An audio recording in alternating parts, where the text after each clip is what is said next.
Hi friends, ഇന്ന് സയ എഴുതിയിരിക്കുന്നതിൻ്റെ മേലേക്ക് കിടക്കാം. മാഡം, എൻ്റെ പേര് സയ, യഥാർത്ഥ പേരല്ല കേട്ടോ. എനിക്കിപ്പോൾ 26 വയസ്സുണ്ട്. മാഡം, ഞാൻ ഒരു പാരാമെഡിക്കൽ ഡിഗ്രി എടുത്ത ആളാണ്. എനിക്ക് ജർമ്മനിയിലോ മറ്റ് വിദേശ രാജ്യങ്ങളിലോ പോകണമെന്നാണ് ആഗ്രഹം. പിന്നെ എൻ്റെ ഹസ്ബൻഡും അങ്ങനെ മെഡിക്കൽ ഫീൽഡിൽ തന്നെയുള്ള ഒരാളാണ്. ഇപ്പോൾ ഗൾഫിൽ വർക്ക് ചെയ്യുകയാണ്. ഞങ്ങൾക്ക് രണ്ടുപേർക്കും ഇന്ത്യക്ക് വെളിയിൽ ഗൾഫിലല്ലാത്ത വേറെ ഏതെങ്കിലും രാജ്യത്ത് സെറ്റിലാകണമെന്നാണ് ആഗ്രഹം. വീട്ടുകാർ കല്യാണം ആലോചിക്കുമ്പോൾ തന്നെ ഈ കാര്യങ്ങൾ പറഞ്ഞിരുന്നു. അപ്പോൾ ഞങ്ങൾ രണ്ടുപേരും ഇതേപോലെ ഡിഗ്രി എടുത്തിട്ടുള്ളവരായതുകൊണ്ട് ഇനിയിപ്പോൾ പ്രശ്നമില്ലല്ലോ. രണ്ടുപേരും കൂടി ഭാവിയിൽ അതൊക്കെ അങ്ങ് മാനേജ് ചെയ്താൽ മതി എന്ന് പറഞ്ഞാണ് കല്യാണം കഴിച്ചത്. ഹസ്ബൻഡ് ഒരു പാവം വ്യക്തിയാണ്. എന്നോട് നല്ല സ്നേഹമാണ്. വിവാഹത്തിന് മുമ്പും എന്നോട് നന്നായി സംസാരിക്കുമായിരുന്നു. ഇപ്പോഴും അങ്ങനെ തന്നെ. ഞങ്ങൾക്കിടയിൽ വലിയ പ്രശ്നങ്ങളൊന്നുമില്ല. പക്ഷേ വിവാഹം കഴിഞ്ഞ് 2 മാസമേ പുള്ളിക്കാരന് ഇവിടെ നിൽക്കാൻ പറ്റുകയുള്ളൂ. ലീവിന് വരുന്നതേ ഉള്ളൂ. 2 മാസം കഴിഞ്ഞിട്ടേ ഇനി വരികയുള്ളൂ. ഭർത്താവിൻ്റെ വീട്ടിൽ ഭർത്താവിൻ്റെ അച്ഛനും അമ്മയുമാണുള്ളത്. ഒരു അനിയത്തി ഉണ്ടായിരുന്നു. അവളുടെ കല്യാണം എൻ്റെ കല്യാണത്തിന് 2 മാസം മുമ്പെയാണ് കഴിഞ്ഞത്. അവളും ഹസ്ബൻഡും വിദേശത്താണ് ഇപ്പോൾ. അങ്ങനെയാണ് അവിടുത്തെ സിറ്റുവേഷൻ. അമ്മായിമ്മയ്ക്കും അമ്മായിച്ചനും എന്നോട് നല്ല സ്നേഹമാണ്. താരതമ്യേനെ കാണാൻ ഭംഗിയുള്ളവരും ചെറുപ്പക്കാരുമാണ് അവർ. പക്ഷേ രണ്ടുപേരും തമ്മിൽ അത്ര വലിയ ഒരു നല്ല സ്നേഹപ്രകടനങ്ങളൊന്നും ഞാൻ കണ്ടില്ല. എന്നോട് രണ്ടുപേരും ഭയങ്കര സ്നേഹമാണ്, ഒരു പ്രശ്നവുമില്ല. പക്ഷേ ഭാര്യയും ഭർത്താവും തമ്മിൽ അത്ര വലിയ പൊരുത്തമില്ലെന്ന് എനിക്ക് തോന്നാറുണ്ട്. അമ്മ ഇടയ്ക്കിടയ്ക്ക് മകൻ്റെ കാര്യങ്ങൾ എന്നോട് പറയും. അവൻ പാവമാ, പക്ഷേ ചില നിർബന്ധ ബുദ്ധികളൊക്കെ ഉണ്ട്. അതുകൊണ്ട് നീ അവനോട് പൊരുത്തപ്പെട്ട് നിൽക്കണമെന്ന് ഞാനിപ്പോൾ മനസ്സിൽ പറയും. എൻ്റെ ഹസ്ബൻഡിനെ കൊണ്ട് എനിക്ക് തലവേദനയില്ല. അമ്മ എന്താണ് അമ്മയുടെ ഹസ്ബൻഡുമായിട്ട് പൊരുത്തപ്പെട്ട് നിൽക്കാത്തത് എന്ന് ചോദിക്കണമെന്നുണ്ട്. പക്ഷേ പറയാൻ പറ്റില്ലല്ലോ. പിന്നെ ഭർത്താവുമായിട്ടും പുതുമോടി ആയതുകൊണ്ട് ഞാൻ അതൊന്നും ചോദിക്കാൻ പോയില്ല. അവർ തമ്മിൽ എന്തെങ്കിലും വഴക്കുണ്ടാകുകയാണെങ്കിൽ ഞാൻ ആ ഭാഗത്തേക്ക് പോവുകയില്ല. എന്താണെന്ന് കൂടി ഞാൻ ചോദിക്കില്ല. ചില സമയത്തൊക്കെ ചെറിയ സ്നേഹമുള്ളതായിട്ട് എനിക്ക് തോന്നാറുണ്ട്. എങ്കിലും കാര്യങ്ങളൊക്കെ ആ വീട്ടിൽ കൃത്യമായിട്ട് നടന്നു പോകും. പിന്നെ അച്ഛൻ്റെ സൗന്ദര്യത്തിന് അമ്മായിമ്മ സൗന്ദര്യം ഇത്തിരി കുറഞ്ഞൊരു സ്ത്രീയാണോ എന്നും എനിക്ക് തോന്നിയിട്ടുണ്ട്. അച്ഛന് വല്ലാത്ത സൗന്ദര്യമാണ്.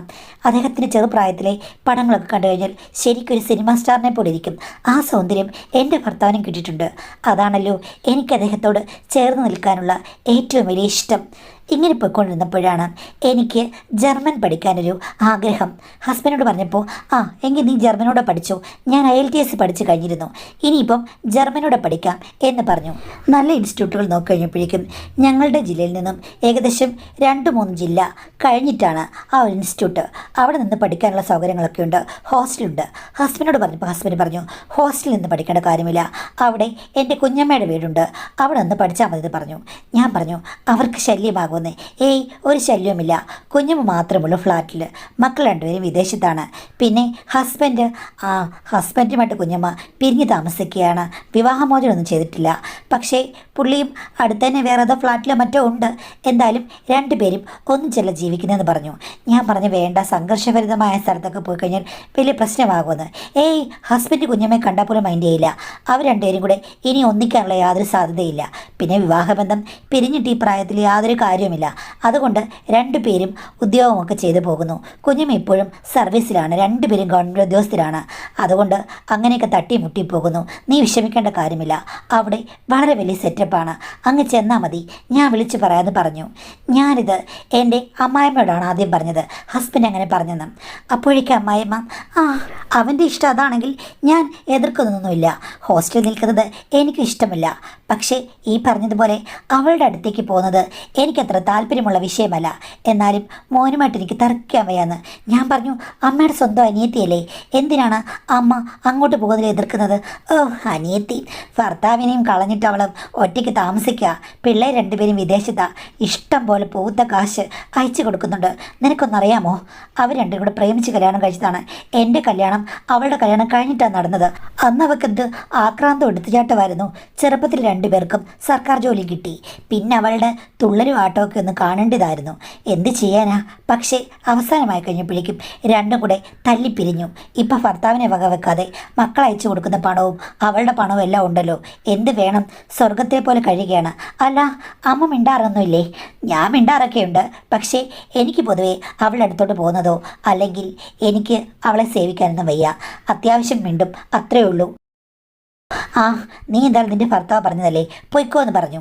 അത് കേട്ട് കഴിഞ്ഞപ്പോഴേക്കും അമ്മായിപ്പം പറഞ്ഞു, ആ മോളെ, എന്തായാലും നീ തനിയെ പോകണ്ട, ഞാൻ കൊണ്ടുവിടാം, എനിക്കവിടെ 2 ദിവസം നിൽക്കണം എന്ന് ആഗ്രഹമുണ്ടെന്ന്. അപ്പോഴേക്കും അമ്മായിയമ്മ ഈറ്റപ്പുലിയെ പോലെ ചാടി വീണു. അയ്യോ, എന്തിനാ 2 ദിവസം നിൽക്കുന്നത്? അവിടെ അങ്ങ് നിൽക്ക്, ഭർത്താവ് ഒഴിഞ്ഞു നിൽക്കുകയല്ലേ അവളെ, നിങ്ങളങ്ങ് ഏറ്റെടുത്തിട്ട് അവളുടെ കൂടെ അങ്ങ് പൊറുക്ക്, അതായിരിക്കും ഏറ്റവും നല്ലതെന്ന്.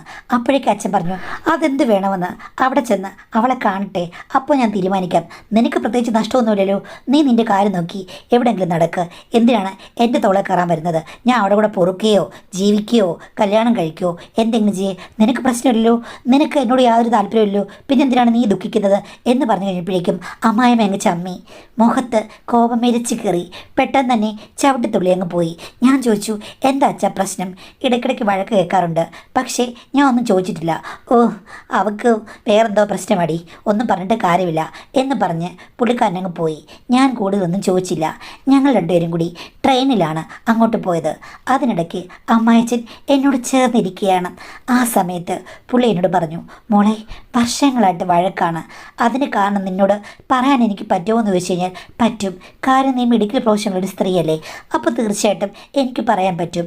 എന്താ അച്ഛാ കാരണം എന്ന് പറഞ്ഞു കഴിഞ്ഞപ്പോഴേക്കും, അവൾക്ക് 42 വയസ്സായി കഴിഞ്ഞപ്പോഴേക്കും മോളെ എല്ലാം നിന്നുപോയി. അത് കഴിഞ്ഞതിൽ പിന്നെ ഭയങ്കര ദേഷ്യവും കാര്യമൊക്കെയാണ്. ആണെന്നുള്ള രീതിയിൽ എന്നെ അവൾ കൺസിഡർ ചെയ്യില്ല, അടുത്ത് ചെന്ന് കഴിഞ്ഞാൽ സ്നേഹിക്കില്ല, മറ്റ് ഒരു കാര്യങ്ങളും താല്പര്യമില്ല. മോൾക്ക് ഞാൻ പറഞ്ഞത് മനസ്സിലായെന്ന് ചോദിച്ചു. ഞാൻ പറഞ്ഞു, മനസ്സിലായി അച്ഛാ, അതൊക്കെ ഹോർമോൺ കുറവുകൊണ്ട് തോന്നുന്നതാണ്. ശരിക്കും പറഞ്ഞാൽ ഒരു ഗൈനക്കോളജിസ്റ്റിനെ കണ്ടു കഴിഞ്ഞാൽ അതിന് ട്രീറ്റ്മെൻറ്റൊക്കെ ഉണ്ട്, അതൊക്കെ ശരിയാക്കി എടുക്കാവുന്നതേ ഉള്ളൂ. അപ്പോൾ അച്ഛൻ പറഞ്ഞു, ഞാൻ പറഞ്ഞതാണ്, ഞാനും വായിച്ചിട്ടുണ്ടല്ലോ, പക്ഷേ അവൾ 8ക്കോ 7ക്കോ അടുക്കുന്നില്ല, അവൾക്ക് ഒന്നും വയ്യാതാനും എന്നെ സംശയവുമാണ്. ഇങ്ങനെയുള്ള ജീവിതമൊക്കെ എങ്ങനെയാണ് മോളെ നന്നായി കൊണ്ടുപോകുക എന്ന് പറഞ്ഞു. അത് കേട്ട് കഴിഞ്ഞപ്പോഴേക്കും അമ്മായിച്ചൻ്റെ ആ ഒരു അസന്നിഗ്ധാവസ്ഥ എനിക്ക് മനസ്സിലായി. ഞാൻ പറഞ്ഞു, അമ്മ സമ്മതിച്ചില്ലെങ്കിൽ നമുക്കൊന്നും ചെയ്യാൻ പറ്റില്ല, അഡ്ജസ്റ്റ് ചെയ്ത് ജീവിച്ചേ പറ്റുമെന്ന്. അപ്പോൾ അച്ഛൻ പറഞ്ഞു, ഇത് തന്നെയാണ് ഞാൻ പറയുന്നത്, അല്ലെങ്കിൽ ചെയ്തുകൊണ്ടിരിക്കുന്നത്. അച്ഛാ, ഞാൻ പറഞ്ഞാലോ? അയ്യോ, നീ പറയണ്ട, എങ്കിൽ നീ ഞാൻ തമ്മിൽ ബന്ധമാണെന്ന് അവൾ സ്ഥാപിച്ചെടുക്കും, പിന്നെ നിന്നെയും ഭർത്താവിനെയും കൂടെ തെറ്റിക്കുകയും ചെയ്യും. അതുകൊണ്ട് എൻ്റെ പൊന്നുമോള് അതൊന്നും അവളുടെ അടുത്ത് പറയാൻ പോകേണ്ട കാര്യമില്ല. ഇനി വേറെ ഏതെങ്കിലും ഡോക്ടറോ കൗൺസിലറോ നേഴ്സോ പറഞ്ഞാൽ വിശ്വസിക്കും. നീ പറയാൻ പോകണ്ട, നിന്നെ അവൾ അംഗീകരിക്കില്ല. എങ്കിൽ പിന്നെ അവരവരുടെ കാര്യം മാനേജ് ചെയ്തോട്ടെ എന്ന് ഞാൻ വിചാരിച്ചു. ഞങ്ങൾ അവിടെ ചെന്ന് കഴിഞ്ഞപ്പോഴേക്കും കുഞ്ഞമ്മ വളരെ സ്നേഹത്തോടു കൂടി എന്നെ സ്വീകരിച്ചു. ഒരു വട്ടം വീട്ടിൽ വന്നിരുന്നു കല്യാണം കഴിഞ്ഞ്. കല്യാണത്തിന് മുമ്പ് 2 വട്ടം ഞാൻ കണ്ടിട്ടുണ്ട്. പുള്ളിക്കാരി എൻ്റെ അമ്മായിയമ്മയേക്കാൾ സുന്ദരിയാണ്. എന്തുകൊണ്ട് ഭർത്താവിനോട് പിരിഞ്ഞെന്ന് നമുക്ക് ചോദിക്കാൻ പറ്റില്ലല്ലോ, പക്ഷേ അവർ ഭർത്താവുമായിട്ട് പിരിഞ്ഞ് താമസിക്കേണ്ട യാതൊരു കാര്യമില്ലെന്ന് എനിക്ക് തോന്നി. കല്യാണത്തിന് ഹസ്ബൻഡും വന്നിരുന്നു. അങ്ങേരും നല്ല യോഗ്യനായ ഒരു മനുഷ്യനാണ്. ഇവർക്കൊക്കെ എന്താണ് സംഭവിക്കുന്നത്? നാളെ ഒരു കാലത്ത് സുന്ദരനായ ഭർത്താവാണെന്ന് പറഞ്ഞ് തുള്ളിച്ചാടുന്ന ഞാനും ഈ പറഞ്ഞതുപോലെ വെറുപ്പിൻ്റെ പടവുകൾ കയറേണ്ടി വരുമോ എന്നൊരു സംശയം എനിക്കും അപ്പോൾ തോന്നി. വിവാഹം എന്ന് പറഞ്ഞത് ഒരു വല്ലാത്ത മിഥ്യയാണ്. എങ്ങനെയാണ് ആളുകൾ ഇതൊക്കെ ഒന്നിച്ചു കൊണ്ടുപോകുന്നതെന്ന് എനിക്കിന്നൊരു മനസ്സിലായിട്ടില്ല. ഒരു ലോട്ടറി പോലെയാണ്, ലക്ക്, അത്ര മാത്രമേ ഉള്ളൂ. എത്രയൊക്കെ മനസ്സിലാക്കിയെന്ന് പറഞ്ഞാലും ചിലപ്പോഴൊന്നും അത് ശരിയായി വരില്ലെന്ന് എനിക്ക് തോന്നുന്നു. ദൈവമേ, എൻ്റെ ജീവിതം എങ്ങനെയാകുമെന്ന് അറിയില്ല, ഇതിൻ്റെ എല്ലാ ഇടയിലാണല്ലോ എന്ന് ഞാൻ ഓർത്തു. അച്ഛൻ കുഞ്ഞുമോടി ചോദിച്ചു, എടി, നിൻ്റെ ഹസ്ബൻഡ് ഇപ്പോൾ എവിടെ താമസിക്കുന്നത്? ഈ ഫ്ലാറ്റിൽ തന്നെയാണോ അതോ വേറെ എവിടെയെങ്കിലും ആണോ? ഈ ഫ്ലാറ്റിലല്ല, ദേ നോക്കിക്കേ ചേട്ടൻ, ആ ഫ്ലാറ്റിലാണ്. ഇവിടെ നേരെ ഓപ്പോസിറ്റ് ഫ്ലാറ്റിൽ. അവിടുത്തെ ആ ഫ്ലാറ്റ് അങ്ങ് വാങ്ങിച്ചു, അവിടെ താമസിക്കുകയാണ്. എന്നെ നിരീക്ഷിക്കാനാകും, എന്തായാലും ഇങ്ങോട്ട് കയറി വരില്ല. ഇങ്ങോട്ട് കയറി വന്നു കഴിഞ്ഞാൽ എൻ്റെ തനി സ്വഭാവം അറിയും. ഞാൻ ചോദിച്ചു, എന്നാലും കുഞ്ഞുമേ, എന്തിനാണ് ഇങ്ങനെ പിരിഞ്ഞ് താമസിക്കുന്നത്? ഓ, അതൊന്നും നിന്നോട് പറഞ്ഞാൽ മനസ്സിലാകില്ല. നീ ഇപ്പം പുതുമോടിയാണ്, ഭർത്താവുമായിട്ട് ഒട്ടിയിരിക്കുകയാണ്. കുറേ കാലം കഴിയുമ്പം നിനക്ക് മനസ്സിലാകും, ചില ആണുങ്ങളെ സഹിക്കാൻ പറ്റില്ല, ചിലരെ മാത്രമേ പറ്റുകയുള്ളൂ എന്ന് പറഞ്ഞു. അത് കേട്ട് കഴിഞ്ഞപ്പോഴേക്കും അച്ഛൻ പൊട്ടിച്ചിരിച്ചു. എന്താ ചേട്ടൻ ചിരിക്കുന്നത്? അല്ല, ഈ ചില ആണുങ്ങളെന്ന് പറയുമ്പോഴേ നിനക്കിപ്പോൾ ഒത്തിരി ആണുങ്ങളെ അറിയാമോ എന്ന് ചോദിച്ചു. പുള്ളിക്കാരി അങ്ങ് ചമ്മി, എന്നെ കളിയാക്കാതെ എന്ന് പറഞ്ഞ് കുണുങ്ങിക്കൊണ്ട് അടുക്കളയിലേക്ക് പോയി. കുഞ്ഞമ്മ ഒരിളക്കക്കാരിയാണോ എന്നൊരു സംശയം. എന്തോ ഒരു പ്രശ്നം, വശപ്പിശക് ഉണ്ടെന്ന് എനിക്ക് തോന്നുന്നു. പിന്നെ അമ്മയും അച്ഛനും സംസാരിക്കുന്നതിനേക്കാൾ കൂടുതൽ അച്ഛനും കുഞ്ഞമ്മയും തമ്മിൽ എന്തോ ഒരു കോർഡിനേഷൻസ് കൂടുതലുണ്ടെന്ന് എനിക്ക് തോന്നി. സംശയമാകാൻ പറയാൻ പറ്റില്ലല്ലോ. എല്ലാം മഞ്ഞിച്ചിരിക്കുന്നത് മഞ്ഞപ്പിത്തമായതുകൊണ്ടാണോ? ആയിരിക്കാം. കുഞ്ഞമ്മ ചായയും പലഹാരമായിട്ട് വന്നു. മോളെ, എത്ര നാളാ കോഴ്സ്? അതൊന്നും പറയാൻ പറ്റില്ല. ജയിക്കുന്നത് വരെ ഇവിടെ ഞാൻ നിൽക്കും. അയ്യോ, എനിക്ക് സന്തോഷമായിടി. എനിക്കൊരു കൂട്ടില്ലാതെ ഞാൻ ദുഃഖിച്ചിരിക്കുകയായിരുന്നു. അല്ല, ചേട്ടൻ 2 ദിവസം കഴിഞ്ഞല്ലേ പോകുന്നുള്ളൂ? അപ്പോൾ അച്ഛൻ പറഞ്ഞു, നിനക്കൊരു കാര്യം അറിയാമോ? ഞാൻ ഇവളെ കൊണ്ട് പോരുമെന്ന് പറഞ്ഞു കഴിഞ്ഞപ്പോഴേക്കും നിന്റെ ചേച്ചി എന്താ പറയുന്നറിയാമോ? നിങ്ങൾ തിരിച്ചു വരണ്ട, അവളെയും കിട്ടി അവളുടെ കൂടെ അങ്ങ് പൊറുക്കൂ, താമസിക്കുന്നാ പറഞ്ഞതെന്ന്. അത് കേട്ട് കഴിഞ്ഞപ്പോഴേക്കും കുഞ്ഞമ്മ അച്ഛൻ്റെ ദേഹത്ത് അടിച്ചുകൊണ്ട് സംസാരിക്കണം. അയ്യോ, ചേച്ചി അങ്ങനെ പറഞ്ഞില്ലെങ്കിലേ അത്ഭുതമുള്ളൂ. കാര്യം അവർക്ക് മുഴുത്ത വട്ടാണെന്ന് എനിക്ക് ഈ അടുത്ത കാലത്ത് മനസ്സിലായി. നിസ്സാര കാര്യങ്ങൾക്ക് എന്നെ ഫോണിൽ വിളിച്ച് ഭയങ്കരമായിട്ട് ഉപദേശിക്കുകയും തർക്കിക്കുകയും വഴക്കുണ്ടാക്കുകയാണ്. ഭർത്താവിനോട് ഞാൻ പിരിഞ്ഞെന്ന് പറഞ്ഞു കഴിഞ്ഞപ്പോഴേക്കും അയാൾ നല്ലവനാണ്, നിനക്ക് ഒട്ടി നിൽക്കല്ലോ എന്ന് ചോദിച്ചു. ഞാൻ ചോദിച്ചു, അങ്ങനെയാണെങ്കിൽ ചേച്ചിക്ക് സ്വന്തം ഭർത്താവിനെ കുറച്ചുകൂടി നന്നായിട്ട് കൺസിഡർ ചെയ്തുകൂടെ? എന്തിനാണ് വഴക്കുണ്ടാക്കി അങ്ങോട്ടും ഇങ്ങോട്ടും നടക്കുന്നത് എന്ന് ചോദിച്ചു. അത് ഒട്ടും ഇഷ്ടപ്പെട്ടില്ല. അപ്പോഴേക്കും ഞാൻ ശരിയില്ലാത്തവളായി. എനിക്ക് വേറെതോ ആണുങ്ങളോട് ബന്ധമുണ്ട്, അതുകൊണ്ടാണ് ഭർത്താവ് എന്നെ പിരിഞ്ഞു പോയതായി. ആക്ച്വലി അങ്ങയുടെ കള്ളക്കളി കണ്ടിട്ടല്ലേ ഞാൻ ഇങ്ങനെ പിരിഞ്ഞ് താമസിക്കുന്നത്? ചേട്ടനോട് ഞാൻ പറഞ്ഞിട്ടുള്ളതല്ലേ? ചേച്ചിയോടും ഈ കാര്യം പറഞ്ഞപ്പോൾ എല്ലാം സഹിക്കണം എന്നാണ് പറഞ്ഞത്. അത് കേട്ട് അച്ഛൻ പൊട്ടിച്ചിരിച്ചു. ആഹാ, അങ്ങനെ അവൾ പറഞ്ഞു. അങ്ങനെയാണെങ്കിൽ സംശയരോഗം വെച്ച് അവളെൻ്റെ പുറകെ നടന്ന് എപ്പോഴും ശല്യം ഉണ്ടാക്കുന്നത് എന്താ? വളരെ വിചിത്രമായിരിക്കുന്നല്ലോ. സ്വന്തം കാര്യത്തിൽ തീരുമാനം എടുക്കില്ല, മറ്റുള്ളവരുടെ കാര്യത്തിൽ ആവശ്യമില്ലാത്ത ഉപദേശം കൊടുക്കും. നല്ല കഥ എന്ന് പറഞ്ഞു. പിന്നെ എൻ്റെ അമ്മായിമ്മയുടെ കഥകളാണ് 2 പേരും കൂടെ ചർച്ച ചെയ്തത്. ഇതിൽ നിന്നും എനിക്കൊരു കാര്യം മനസ്സിലായി. അച്ഛനും കുഞ്ഞമ്മയും തമ്മിൽ നല്ല ഫ്രണ്ട്ഷിപ്പ് പോലെ അടുപ്പമുണ്ട്. എല്ലാ കാര്യങ്ങളും കുഞ്ഞമ്മ വിളിച്ച് പറയാറുമുണ്ടെന്ന് എനിക്ക് മനസ്സിലായി. ഇത്രയും ബോണ്ടഡ് ആയിട്ടുള്ള ആൾക്കാരാണ് അവരെന്ന് എനിക്ക് അറിയില്ലായിരുന്നു. എന്തായാലും അവസാനം കുഞ്ഞും പറഞ്ഞു, മോളെ, നീ ഒന്നും കണ്ട് പേടിക്കേണ്ട കാര്യമില്ല. നിൻ്റെ അമ്മായിയമ്മ പല രീതിയിൽ ചിലപ്പോൾ നിന്നെ പരീക്ഷിക്കാൻ ശ്രമിച്ചെന്നിരിക്കും. അവർക്ക് വല്ലാത്ത പ്രശ്നമാണ്. നിനക്ക് അവരെ പറ്റുകയാണെങ്കിൽ കൊണ്ടുപോയി ഒരു കൗൺസിലിങ്ങോ മറ്റോ ചെയ്യേ. ഞാൻ പറഞ്ഞു, കുഞ്ഞമ്മയ്ക്കും സ്വന്തം ഭർത്താവുമായി ചേർന്ന് മുന്നോട്ട് പോകാൻ ഒരു കൗൺസിലിംഗ് നടത്തിക്കൂടെ? പിന്നെ വേറേതോ പെണ്ണിൻ്റെ പുറകെ നടക്കുന്ന അങ്ങനെ കൗൺസിലിംഗ് നടത്തി ഞാൻ തിരിച്ചു കൊണ്ടുവന്നിട്ട് എന്ത് കാര്യമാണ്? എനിക്ക് വല്ല അസുഖം വരാൻ വേണ്ടിയിട്ടോ? എനിക്ക് തൽക്കാലം താല്പര്യമില്ല. പിന്നെ ആണുങ്ങൾ എവിടെ നോക്കിയാലും ഇഷ്ടംപോലുണ്ട്. ഈ ഫ്ലാറ്റിൽ തന്നെ ചെറുപ്പക്കാർ മുതൽ പ്രായമായവർ വരെ നമ്മുടെ വിളിക്ക് വേണ്ടി കാതോർത്തിരിക്കുകയാണ്. അങ്ങനെ ഒരാളെ വിളിച്ചാൽ പോരെ? ഞാൻ പറഞ്ഞു, അങ്ങനെയാണെങ്കിലും രോഗങ്ങളൊക്കെ വരാമല്ലോ, അതിനല്ലേ പ്രൊട്ടക്ഷൻ ഉപയോഗിക്കാം. എങ്കിൽ ഭർത്താവ് വരുമ്പോഴും പ്രൊട്ടക്ഷൻ ഉപയോഗിച്ചാൽ പോരെ എന്ന് ഞാൻ ചോദിച്ചു കഴിഞ്ഞപ്പോഴേക്കും കുഞ്ഞും പറഞ്ഞു, എടി, നിനക്ക് അവളാണ് തെറ്റിയത്. അങ്ങനെ ഏതെങ്കിലും പെണ്ണുങ്ങൾക്ക് പറ്റുമോ? സ്വന്തം ഭർത്താവല്ലേ, അതുകൊണ്ട് മറ്റുള്ളവരുടെ കാര്യത്തിൽ അതൊക്കെ പ്രാവർത്തികമാക്കാം, ഇത് പറ്റില്ല എന്ന് പറഞ്ഞു. അച്ഛൻ അപ്പുറത്തേക്ക് പോയപ്പോഴാണ് ഞങ്ങളുടെ ഈ സംസാരം. അപ്പോൾ ഞാൻ ചോദിച്ചു, യഥാർത്ഥത്തിൽ കുഞ്ഞമ്മയ്ക്ക് ഈ ഫ്ലാറ്റിൽ ആരെങ്കിലും ആരാധകരുണ്ടോ എന്ന്? മോൾക്ക് ഈ കാര്യങ്ങളൊക്കെ കേൾക്കാൻ ഇൻട്രസ്റ്റ് ഉണ്ടോ? കുഞ്ഞമ്മയുടെ കൂടെയാണോ മോളുടെ മനസ്സ് എന്ന് ചോദിച്ചു. ഞാൻ പറഞ്ഞു, എനിക്കൊരു പ്രശ്നവുമില്ല, കുഞ്ഞമ്മ പറ എന്ന് പറഞ്ഞപ്പോൾ കുഞ്ഞു പറഞ്ഞു, ആ എടി, അങ്ങനെ ഒത്തിരി ആൾക്കാരൊന്നുമില്ല, അത്യാവശ്യം ചില ചുറ്റിക്കളികൾ എനിക്കുണ്ട്, അല്ലാതെ ജീവിച്ചു പോകാൻ പറ്റില്ലല്ലോ, ഞാനത്ര പ്രായമൊന്നുമല്ലല്ലോ. പിന്നെ ഒത്തിരി ആയിക്കഴിഞ്ഞ് കഴിഞ്ഞാൽ ആളുകൾ ശ്രദ്ധിക്കും, നമ്മുടെ റെപ്യൂട്ടേഷൻ പോകും. ഇതാകുമ്പോൾ അവിടെയും ഇവിടെയും വല്ലപ്പോഴും ഓരോന്ന്. അങ്ങനെ കുഞ്ഞമ്മ കരകാണക്കടൽ ഒന്ന് തുഴഞ്ഞ് ഇടയ്ക്കിടയ്ക്ക് അക്കരെ കയറാറുണ്ട്. അത്രയേ ഉള്ളൂ, മിതമായിട്ട് മാത്രം കേട്ടോ, അമിതമായിട്ടില്ല, നോക്കിയും കണ്ടും മാത്രമേ ഉള്ളൂ. നിനക്കറിയാമല്ലോ, കുഞ്ഞമ്മ നല്ലൊരു ഉദ്യോഗസ്ഥയാണ്, നല്ലൊരു പൊസിഷനിലിരിക്കുന്ന ആളാണ്. ഞാൻ പറഞ്ഞു, ആ അതെനിക്കറിയാം, എന്നാലും ഹസ്ബൻഡുമായിട്ടൊരു കോംപ്രമൈസ്? ഓ, ഒരു കോംപ്രമൈസുമില്ല, എനിക്ക് വിവാഹമോചനം വേണ്ട, ഒന്നും വേണ്ട, അങ്ങേരെ അവിടെ അങ്ങ് കഴിഞ്ഞോട്ടെ, എന്തെങ്കിലും കാണിച്ചോട്ടെ, പിള്ളേരുടെ കല്യാണമൊക്കെ കഴിഞ്ഞ് അവരും സെറ്റിലായി, ഇനിയിപ്പോൾ ഞാൻ എന്ത് നോക്കാനാ എന്ന് പറഞ്ഞു. വൈകുന്നേരമായി കഴിഞ്ഞപ്പോഴേക്കും കുഞ്ഞമ്മ വിഭവസമൃദ്ധമായ വിഭവങ്ങൾ ഒരുക്കി ഞങ്ങളെ സൽക്കരിച്ചു. പിന്നെ എൻ്റെ അമ്മായിച്ചിന് വേണ്ടി കുറച്ച് മദ്യമൊക്കെ വിളമ്പി 2 പേരും കൂടി ഇരുന്ന് കഴിക്കുന്നത് കണ്ടു. ഞാൻ ആ ഭാഗത്തേക്ക് പോയില്ല. അവർ തമ്മിൽ എന്തൊക്കെയോ ഒരു ബന്ധം പണ്ടേ ഉണ്ടെന്ന് എനിക്ക് തോന്നി. പക്ഷേ ചോദിക്കാൻ മടിയായിരുന്നു. 2 ദിവസം അച്ഛൻ അവിടെ നിന്നു, എന്നെക്കൊണ്ട് ചേർത്ത് കഴിഞ്ഞിട്ട് അതിന് അടുത്ത ദിവസമാണ് പോകുന്നത്. പിന്നീടില്ലേ മാഡം, മിക്കവാറും 2-3 ആഴ്ച കഴിയുമ്പോഴേക്കും എൻ്റെ അമ്മായിച്ചൻ ഇവിടെ വന്ന് 2-3 ദിവസം താമസിക്കും. കാര്യം ഞാനുണ്ടല്ലോ, അതിനു വേണ്ടി വരുന്നതാണ്. അപ്പോൾ ഒരു ദിവസം കുഞ്ഞമ്മേനോട് പറഞ്ഞു, മോളെ, ഞാനിനി ഒന്ന് തുറന്നു പറയട്ടെ. എന്താ കുഞ്ഞമ്മേ തുറന്നു പറയാനുള്ളത്? നിനക്ക് എന്തെങ്കിലും ഊഹം ഉണ്ടോയെന്ന് ഞാൻ ചോദിച്ചു. അല്ല, എൻ്റെ അമ്മായിച്ചനും കുഞ്ഞമ്മയും തമ്മിൽ എന്തോ ഒരു ചുറ്റിക്കളിയില്ലേ, അപ്പോൾ കുഞ്ഞമ്മ പറഞ്ഞു, ചുറ്റിക്കളിയൊന്നുമില്ല, എനിക്ക് പുള്ളിയെ പണ്ടേ ഒത്തിരി ഇഷ്ടമാണ്. സത്യം പറഞ്ഞാൽ ഭർത്താവുള്ളപ്പോൾ ഞാൻ ട്രൈ ചെയ്തതാണ്. നിൻ്റെ അമ്മായിച്ചൻ കാണുന്നത് പോലെയല്ല, നല്ല കൺട്രോളുള്ള ആളാണ്. അങ്ങനെ എടുത്തു ചാടില്ല. എടുത്തു ചാടാത്തത് കൊണ്ട് ഇന്നവരെ പ്രത്യേകിച്ച് ഒന്നും നടന്നിട്ടുമില്ല. മോളൊന്ന് കണ്ണടക്കുകയാണെന്നുണ്ടെങ്കിൽ ഇവിടം ഞാൻ ഒരു നിലാപ്പുരയാക്കി മാറ്റാം എന്ന് പറഞ്ഞു. ഞാൻ പറഞ്ഞു, കുഞ്ഞമ്മ എന്ത് വേണമെങ്കിലും കാണിച്ചു, എനിക്കൊരു പ്രശ്നവുമില്ല, ഞാൻ എല്ലാത്തിനും സപ്പോർട്ടാണ്. കാര്യം കുഞ്ഞമ്മയിൽ നിന്നാണ് എനിക്ക് യഥാർത്ഥ ഒരു സ്നേഹം കിട്ടിയെന്ന് എനിക്ക് തോന്നി. എന്നോട് അമിതമായ വാത്സല്യമാണ്. അവരുടെ വീട്ടിലാണ് ഞാൻ നിൽക്കുന്നത്. അപ്പോൾ പിന്നെ അവർ അങ്ങനെ കാര്യം പറയുമ്പോൾ ഞാൻ അങ്ങ് കണ്ണടച്ച് കൊടുക്കണ്ടേ? പിന്നെ അച്ഛൻ്റെ സ്വഭാവത്തിന് മാറ്റമുണ്ട്. കാരണം പണ്ട് അച്ഛൻ കൺട്രോളുള്ള നല്ലവനായിരിക്കാം, പക്ഷേ ഇപ്പോൾ അച്ഛൻ്റെ ജീവിതത്തിൽ ഒന്നും നടക്കാതിരിക്കുകയാണ്. അച്ഛനും ആഗ്രഹം കാണും, അതുകൊണ്ടായിരിക്കും ഇടയ്ക്കിടയ്ക്ക് ഇങ്ങോട്ട് വരുന്നത്.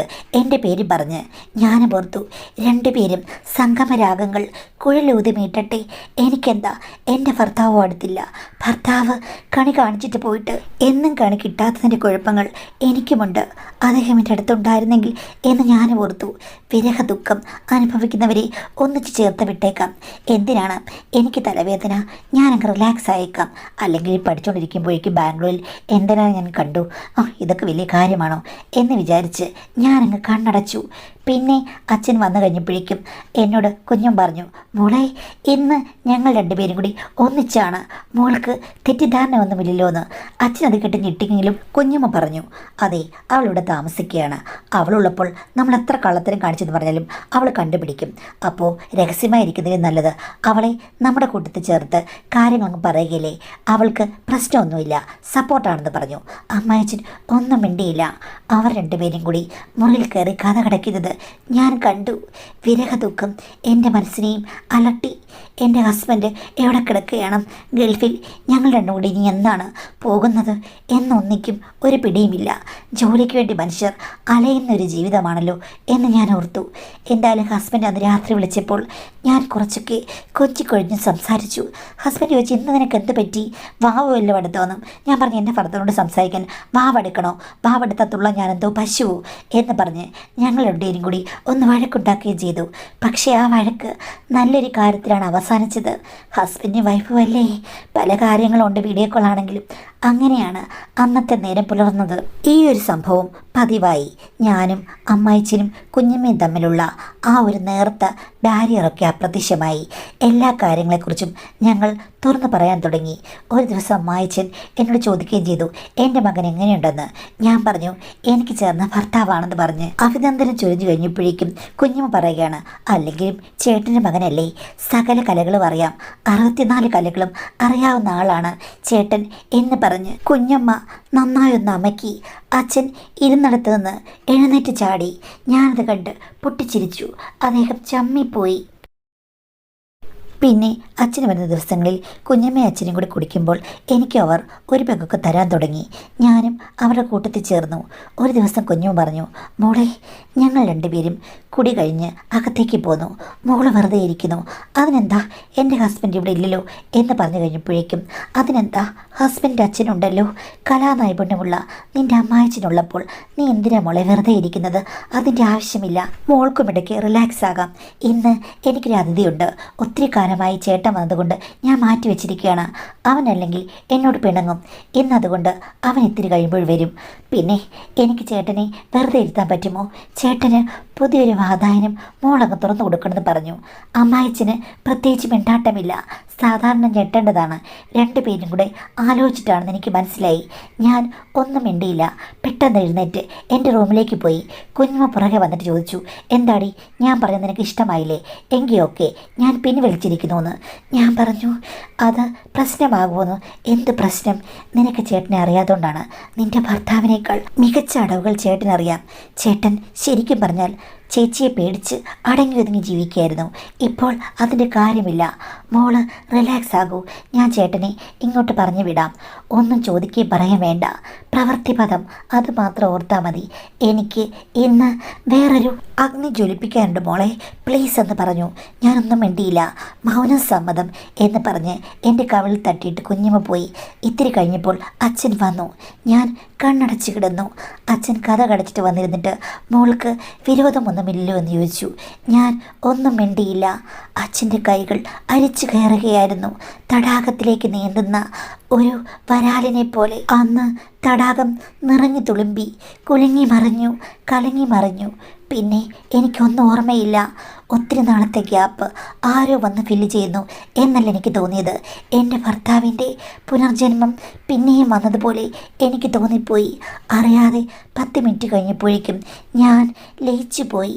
ആലയനം പിന്നെ എനിക്കൊരു ഹരമായി മാറി. എന്തുകൊണ്ട് നോക്കിയാലും ഭർത്താവിൻ്റെ തട്ട് ഉയർന്നിരിക്കും, അമ്മാച്ചൻ്റെ തട്ട് താഴ്ന്നുമിരിക്കും. ഞാൻ പിടിച്ച വരാല് കാണുന്നതിൽ വെച്ച് ഏറ്റവും മികച്ചതാണെന്നുള്ളത് കൊണ്ട് വരാലിനെ എൻ്റെ തടാകത്തിൽ തന്നെ പൂട്ടിയിടാൻ ഞാൻ തീരുമാനിച്ചു. അങ്ങനെ പോയിക്കൊണ്ടിരിക്കുകയാണ് ഞങ്ങളുടെ ബന്ധം. എൻ്റെ ഹസ്ബൻഡ് 2 മാസം കഴിയുമ്പോൾ വരുമെന്ന് പറഞ്ഞല്ലോ. എനിക്ക് നല്ല കുറ്റബോധമുണ്ട്. എങ്കിലും രസത്തിൽ നിന്ന് എനിക്ക് പിന്മാറാൻ സാധിക്കുന്നില്ല. ഹസ്ബൻഡ് വരുമ്പോൾ ഞാനിങ്ങനെ മാനേജ് ചെയ്യും. ഹസ്ബൻഡ് വരുമ്പോൾ എനിക്ക് വെറുപ്പ് തോന്നുമോ? ഒത്തിരി സംശയങ്ങളുണ്ട് മാഡം. ഞാൻ പെട്ടുപോയി. എല്ലായ്പ്പോഴും നടക്കുന്ന ഒന്നാണ് കാര്യം. മറ്റ് 2 പേർ തമ്മിലുള്ളൊരു ബന്ധം അല്ലെങ്കിൽ അവിഹിത ബന്ധമാണെങ്കിൽ പറയേണ്ട കാര്യമില്ല. അത് നമ്മളെ അത്യധികമായി ഭ്രമിപ്പിക്കും. എന്തോ നിഗൂഢമായ ആനന്ദം അതിലുണ്ട്, രഹസ്യം അതിലുണ്ട് എന്നൊക്കെ നമുക്ക് തോന്നും. അവർക്കാവാമെങ്കിൽ പിന്നെ നമുക്കെന്താ എന്നുള്ള രീതിയിൽ നമ്മളും അതിലേക്ക് എടുത്തു ചാടും. പിന്നെ എടുത്തു ചാടുമ്പോൾ സ്നേഹവും മറ്റു കാര്യങ്ങളുമൊക്കെ നമ്മളങ്ങ് മറക്കും. വ്യത്യസ്തതകൾ മാത്രമേ ഓർക്കുകയുള്ളൂ. അതിന് മെച്ചമാണ് ഇത് എന്നെപ്പോഴും ഓർക്കും. നേരിട്ടൊരാൾ കൊണ്ടു തന്ന് പ്ലേറ്റ് നിറച്ച് വെച്ചാലും നമുക്ക് രുചിയില്ല. കട്ട് തിന്നുമ്പോൾ ഭയങ്കര രുചിയുമായിരിക്കും. ഇത് മനുഷ്യൻ്റെ ഒരു രഹസ്യ നേച്ചർ തന്നെയാണ്. പക്ഷേ അത് ദാമ്പത്യത്തിനോ സമൂഹത്തിനോ കുടുംബത്തിനോ ഒക്കെ പ്രശ്നമാകുന്ന രീതിയിൽ വളർന്നു പോയി കഴിഞ്ഞാൽ വലിയ കുഴപ്പമാണ്.